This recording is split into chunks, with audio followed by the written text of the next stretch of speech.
महायुति या महाविकास आघाड़ी, उत्तर भारतीय किसके साथ? हिंदुस्तान पोस्ट पर देखिए महाराष्ट्र में महासंग्राम, दबदबा उत्तर भारतीयों का। नमस्ते। हिंदुस्तान पोस्ट के इस बहुत ही खास कार्यक्रम महाराष्ट्र में महासंग्राम, दबदबा उत्तर भारतीयों का में आपका स्वागत है। मैं हूं महेश सिंह और इन दिनों मुंबई ही नहीं पूरे महाराष्ट्र में बहुत ही धुआंधार चुनाव प्रचार चल रहे हैं। सभी पार्टियां अपनी पूरी ताकत झोंक रही है। बड़े से बड़े नेता, दिग्गज नेता, स्टार प्रचारक लगे हुए हैं चुनाव प्रचार में। प्रधानमंत्री नरेंद्र मोदी, केंद्रीय गृह मंत्री अमित शाह के साथ ही महाराष्ट्र के सभी नेता इस अपनी पूरी ताकत झोंक रहे हैं ताकि 23 तारीख को जब फैसला हो तो उनके पक्ष में हो और 20 तारीख को तक मतदाताओं को वो अपने पक्ष में करने में सफल हों। फिलहाल इस कार्यक्रम में हम बात करेंगे मीरा भाईंदर की। मीरा भाईंदर विधानसभा क्षेत्र 145 की, और इस बारे में बात करने के लिए मेरे साथ मौजूद हैं मेरे सहयोगी अंकित तिवारी। अंकित से जानते हैं कि मीरा भाईंदर में इस समय क्या स्थिति है, किसका पलड़ा भारी है और किसका पलड़ा हल्का है, मतलब कौन कमजोर स्थिति में है। अंकित, मीरा भाईंदर विधानसभा क्षेत्र 145 जी, इसमें मुख्य रूप से 3 उम्मीदवार अपनी किस्मत आजमा रहे हैं। एक तो नरेंद्र मेहता भाजपा के जो है उम्मीदवार हैं, गीता जैन ये निर्दलीय हैं क्योंकि इनको टिकट नहीं दिया गया भाजपा की ओर से, और तीसरा जो है मुजफ्फर हुसैन, कई बार चुनाव लड़ चुके हैं, लोकसभा के चुनाव भी लड़ चुके हैं, विधानसभा के चुनाव लड़ चुके हैं, लेकिन आज तक जीत हासिल नहीं कर पाए। इस बार विधानसभा चुनाव जो होने जा रहा है, क्या स्थिति बन रही है? देखिए, मीरा भाईंदर की स्थिति जो पिछले बार थी 2019 में कमोबेश वही है। मीरा भाईंदर में त्रिकोणीय मुकाबला होता है, इस बार भी त्रिकोणीय मुकाबला है। अच्छा। मीरा भाईंदर में 3 जो बड़े चेहरे हैं। हाँ। पहला, जैसा कि आपने बनाया, नरेंद्र मेहता, वो भाजपा के कैंडिडेट थे, वो 2014 में भी भाजपा से जीत चुके हैं। 19 में राजनीति हुई, थोड़ा वो कमजोर पड़े और वो हार गए, नंबर 2 पे रहे, और इस बार फिर से उन्हें भाजपा ने टिकट दिया। जबकि 2019 में जो जीती हुई कैंडिडेट थी गीता जैन, वो ना सिर्फ उन्होंने चुनाव जीता, उन्होंने भाजपा का समर्थन भी किया। वो भाजपा के समर्थन से मेयर भी रह चुकी है मीरा भाईंदर की। तो मीरा भाईंदर भाजपा की थी, कांग्रेस में थी शायद पहले, बाद में भाजपा में मेयर बनी, और मेयर बनाने में नरेंद्र मेहता का बहुत बड़ा सपोर्ट माना जाता है। जी, तो जैसे मीरा परिस्थितियां बदलती गई और दोनों एक दूसरे के अगेंस्ट खड़े हो गए आ जाकर। ये राजनीति है। जैसे मीरा भाईंदर में ऐसा एक ट्रेंड देखा गया है, खासकर नरेंद्र मेहता से पहले से भी, कि जो पहले कॉर्पोरेटर, मेयर, फिर एमएलए। अच्छा। ये नरेंद्र मेहता के साथ भी हुआ है, ये गीता जैन के साथ भी हुआ है।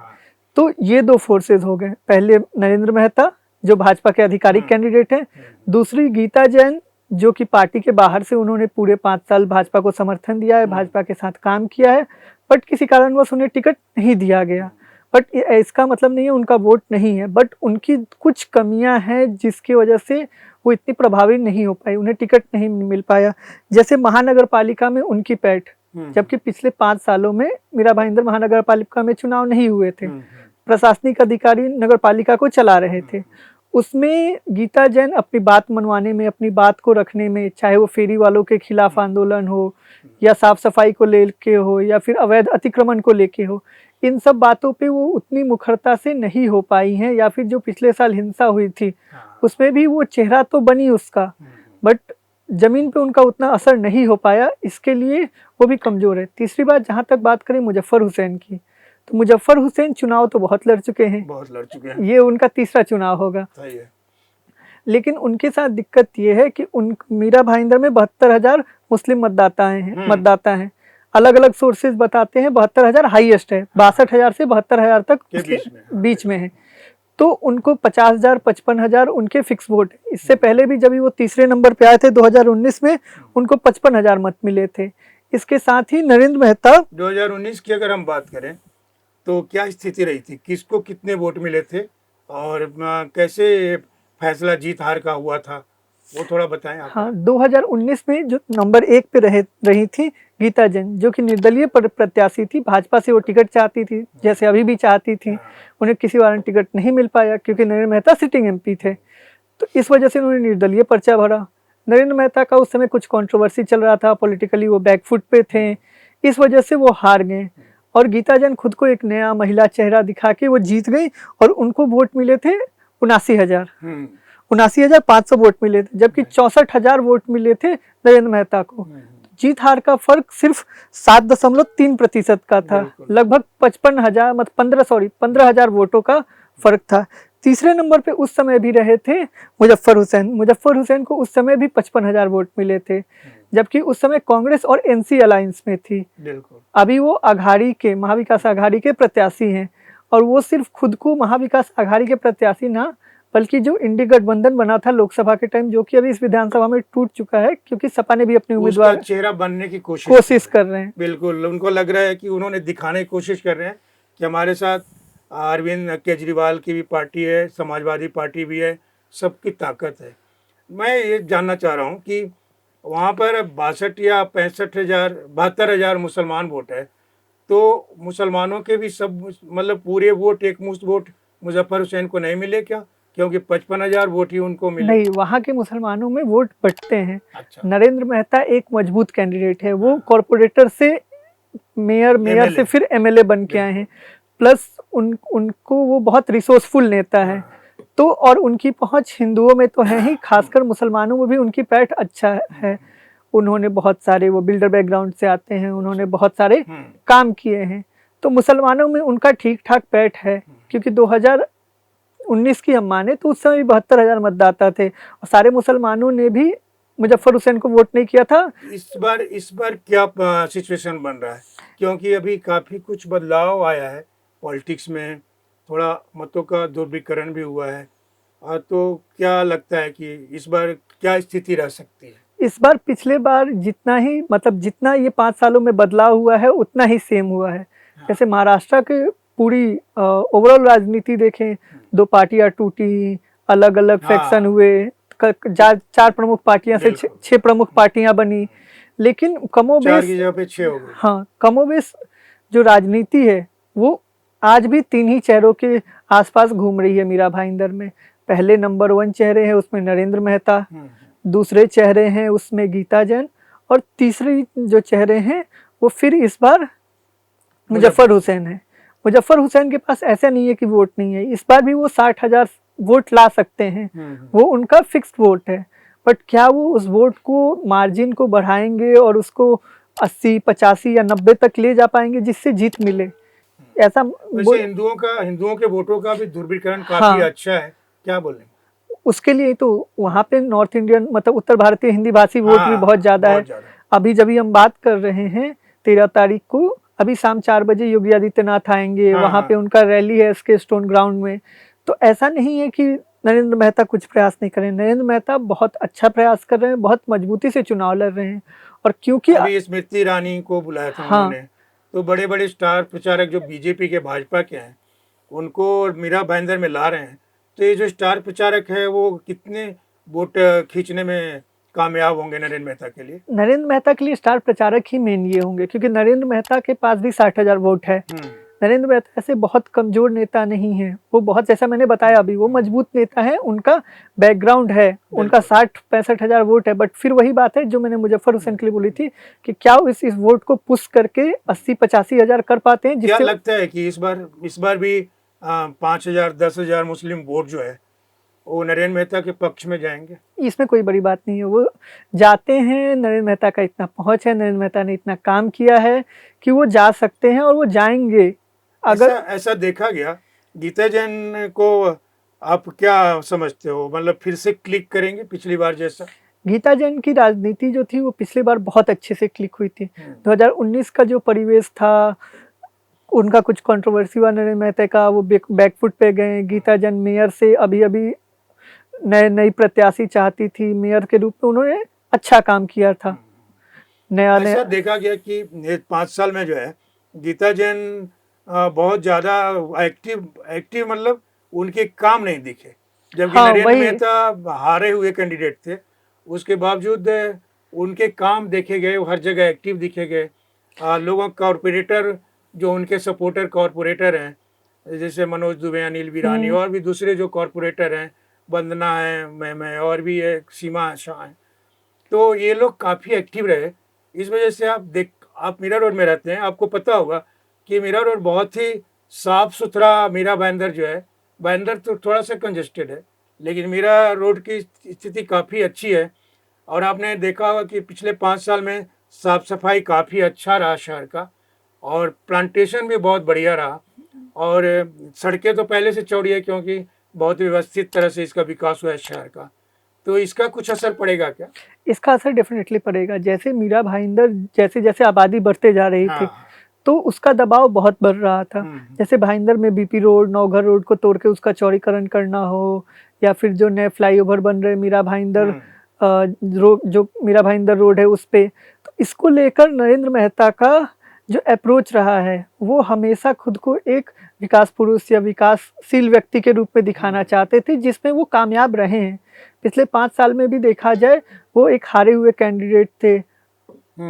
जो नगर पालिका था, वो प्रशासनिक अमला चला रहा था, क्योंकि चुनाव हुए नहीं थे, लेकिन उनका दबदबा दिखता था। हाँ, काम कॉर्पोरेटर मैंने देखा कि भले ही वो नहीं रहे, मतलब प्रशासनिक वहाँ काम चल रहा था, लेकिन नगर सेवक काफी एक्टिव रहते थे, उनकी बातें शायद सुनी भी जाती होगी। देखिए, गीता जैन और नरेंद्र मेहता में एक ही फर्क था कि अगर गीता जैन को कोई काम करवाना होता था तो उन्हें धरना देना पड़ता था, जाके अपने ही जिस सरकार को उन्होंने समर्थन दिया है, उसी सरकार द्वारा अपॉइंटेड जो कमिश्नर थे, उनके खिलाफ मोर्चा भी उनको खोलना पड़ा है, उनके खिलाफ उनको मुखर होकर बोलना पड़ा है काम कराने के लिए। वही दूसरी तरफ मेहता का कॉन्टैक्ट इतना अच्छा था, या उनके नगर सेवक जो पुराने नगर सेवक थे, जो अभी भूतपूर्व हो गए थे, वो इतना दबाव बनाते थे, या वो उतना गुडविल के हिसाब से काम कराते थे।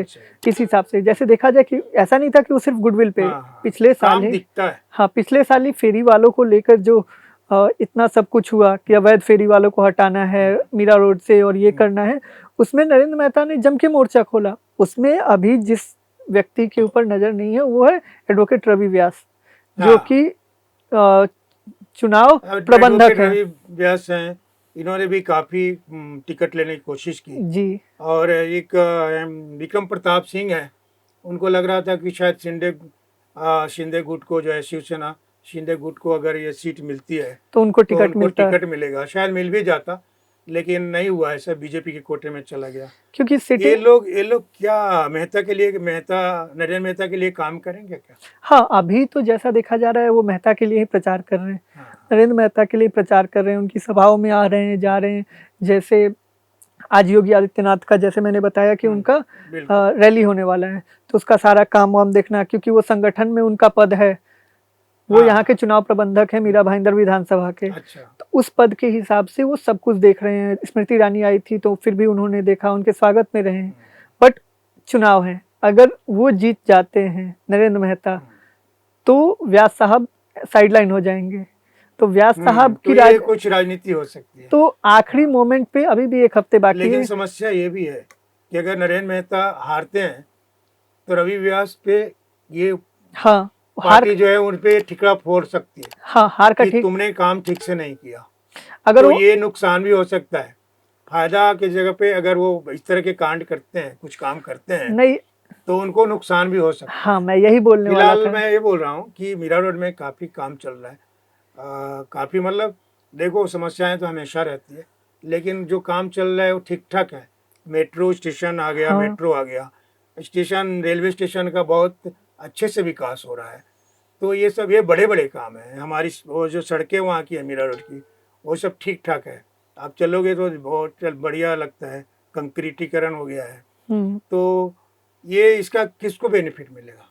इसका बेनिफिट डेफिनेटली नरेंद्र मेहता को मिलेगा, क्योंकि वही मैंने जैसा बोला, नरेंद्र मेहता को ये मालूम है कि काम कैसे करवा के लेना है, और उन्होंने ना सिर्फ वो काम करवाते हैं, उस काम का क्रेडिट भी अच्छे से लेते हैं।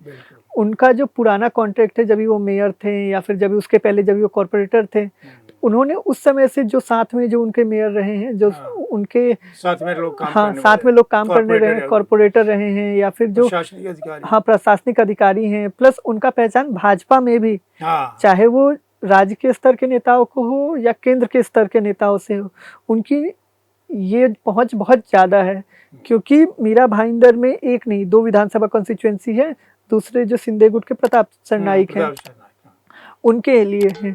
तो ये अगर ज़्यादा बेनिफिशियल होता जब वो प्रताप सरनाईक चाहते थे या उनका ये था कि योगी आदित्यनाथ को थाने में ले जाया जाए, बट ये वो मीरा भाईंदर लेके आए हैं, इस बात में कामयाबी है। तो इतने रिसोर्सफुल होने की वजह से वो इस बात को समझते हैं, और वो इन तीनों में जो अभी 3 चेहरे हैं, तीनों में सबसे आगे इसलिए हैं क्योंकि वो एक रिसोर्सफुल नेता है, उनकी पहुंच भी अच्छी है, प्लस पब्लिक में जो उनका कनेक्ट रहा है पिछले 5 सालों में, जब से उन्होंने मतलब कुछ समय के लिए जो उन्होंने संन्यास लिया था राजनीति से, फिर जब वो वापस आए और जिस हिसाब से उन्होंने धीरे धीरे धीरे संगठन में पहले पकड़ बनाया, फिर अंतिम समय में उनका नाम घोषित किया गया, बिल्कुल बिल्कुल। उस चीज को जैसे उन्होंने देखा है, इसलिए नंबर 1 पे वो हो सकते हैं। उत्तर भारतीय वोट जो है किसको प्रेफर करेंगे लोग देना? उत्तर भारतीय वोट पहले भी नरेंद्र मेहता के साथ रहे, क्योंकि मीरा भाईंदर में साइजेबल वोट है उत्तर भारतीयों का। तो हाँ, तो वो जो साइजेबल वोट है वो एक अच्छा खासा चंक है, ना कि हिंदुओं में, मुसलमानों में भी। तो वो जो है वो उसको काम चाहिए, वो काम के लिए यहाँ पे आया है। तो उनको बहुत ज़्यादा डिस्टर्बेंस या पॉलिटिकल मतलब होता है, ऐसा नहीं है कि साफ नहीं होता है, बट उनको काम चाहिए, काम होता है, और इस चीज़ में मेहता आगे निकलते हैं। इसके आपको क्या लगता है कि किसकी जीत जो है मीरा भाईंदर वासियों के लिए शुभ होगा? किसकी जीत से मीरा भाईंदर वासियों को ज़्यादा से ज़्यादा लाभ होगा? आप क्या कहना चाहेंगे? अभी ये तो कहना बहुत मुश्किल है कि कौन जीतेगा, बट इसमें जो नंबर 1 है वो नरेंद्र मेहता अभी तक दिख रहे हैं, क्योंकि उनके पास खुद का नाम है, पार्टी का, भाजपा जैसे पार्टी का संगठन है, प्लस उनके पास जो चुनाव लड़ने के लिए जितनी मशीनरी चाहिए, जितना वो सब भी है, प्रचार तंत्र मैं चाहिए। पूछ रहा हूँ कि मीरा भाईंदर को कौन नेता सबसे ज्यादा भला करेगा उसमें? तीनों में से? वो तो चुनाव के परिणाम में लोग बता ही देंगे। नहीं, चुनाव के परिणाम में तो बताएंगे। आप क्या कहना चाहते हैं? परिणाम तक हम खबरें देते रहेंगे, अभी क्या स्थिति है? अभी की स्थिति ये है, अगर आप जाके लोगों से बात करेंगे तो गीता जैन के जो समर्थक हैं वो एक फिर उनको जिस हिसाब से साइडलाइन किया जा रहा है कि गीता जैन की जो आइडेंटिटी है वो जैन है, प्लस उनका वेस्ट का जो पॉलिटिक्स है वो वेस्ट में ही सीमित रह जाता है, और खासकर भाईंदर वेस्ट तक ही वो सीमित रह जाता है। मीरा रोड आते आते गीता जैन का उतना प्रभाव नहीं दिखता है, जबकि नरेंद्र मेहता का प्रभाव वेस्ट में भी है, भाईंदर में भी दिखता है और मीरा रोड में भी दिखता है। उत्तन तक। मीरा रोड ईस्ट में तो कुछ, वेस्ट में तो कुछ है नहीं, ईस्ट में है, भाईंदर ईस्ट वेस्ट दोनों है, तो उसका प्रभाव लगता है सब जगह दिखता है जी। और इसका अब उत्तर भारतीय लोगों या जो भी है मीरा भाईंदर वासी, उसके लिए नरेंद्र मेहता ज्यादा सुटेबल रहेंगे, क्या लगता है? मतलब नरेंद्र मेहता का एक जो प्लस पॉइंट है, जैसे मैंने बताया ना कि उनको ये मालूम है काम कैसे करा के लेना है, उनको चेन बड़े अच्छे हैं। हाँ, उनके चेन बहुत अच्छे हैं, फडणवीस से हो, यहाँ तक कि केंद्रीय जो केंद्र मंत्री हैं शाह जी हैं और दूसरे लोग। इसका एक और एक उदाहरण है, जो रिटायर्ड क्रिकेटर होते हैं वो लेजेंड्स क्रिकेट लीग खेलते हैं, रोड सेफ्टी का जो रोड सेफ्टी के लिए जो डोनेशन लीग होता है, उसके लिए वो विधायक नहीं थे, वो उस समय पार्टी में संगठन नहीं थे, बट उनका इसमें बड़ा रोल रहा था कि उसको मुंबई से उठा के मीरा भाईंदर लाया जाए, फिर ये किया, मीरा भाईंदर में आया, फिर नेताजी सुभाष चंद्र बोस जो ग्राउंड है भाईंदर वेस्ट में, वहाँ पे ये हुआ, श्रीलंका और बांग्लादेश की टीम भी आई थी जिसमें सनक जयसूर्या जैसे बड़े नाम थे, जीसीसी क्लब में वहाँ उनका ये प्रेस कॉन्फ्रेंस भी हुआ। तो इन सब चीज़ों में वो इन 2 कैंडिडेट से आगे होते हैं, इसीलिए उनका ज़्यादा प्रभाव है। बहुत बहुत धन्यवाद अंकित। तो ये था हमारा खास प्रोग्राम, महाराष्ट्र में महासंग्राम, दबदबा उत्तर भारतीयों का। तो अभी 5 दिन बाकी है, 18 तारीख को चुनाव, शाम तक चुनाव प्रचार होंगे, 18 तारीख की शाम में चुनाव प्रचार थम जाएंगे। तब तक ये मौका है सभी नेताओं के पास और उम्मीदवारों के पास भी कि वो अपनी कितनी ताकत जोतते हैं, कितने मतदाताओं को लुभा पाते हैं। मीरा भाईंदर ही नहीं, पूरे मुंबई और महाराष्ट्र में अभी 5 दिन में काफ़ी कुछ बदल सकता है जनता का मूड, मतदाताओं का मूड। तो अब देखना होगा कि मीरा भाईंदर में कौन बनता है, तो मीरा भाईंदर में तो देखना होगा कि मीरा भाईंदर में कौन बाजी मारता है और किसकी हार होती है और किसकी जीत होती है। फिलहाल इस कार्यक्रम को हम यहीं विराम देते हैं, फिर मिलेंगे अगले प्रोग्राम में। नमस्कार।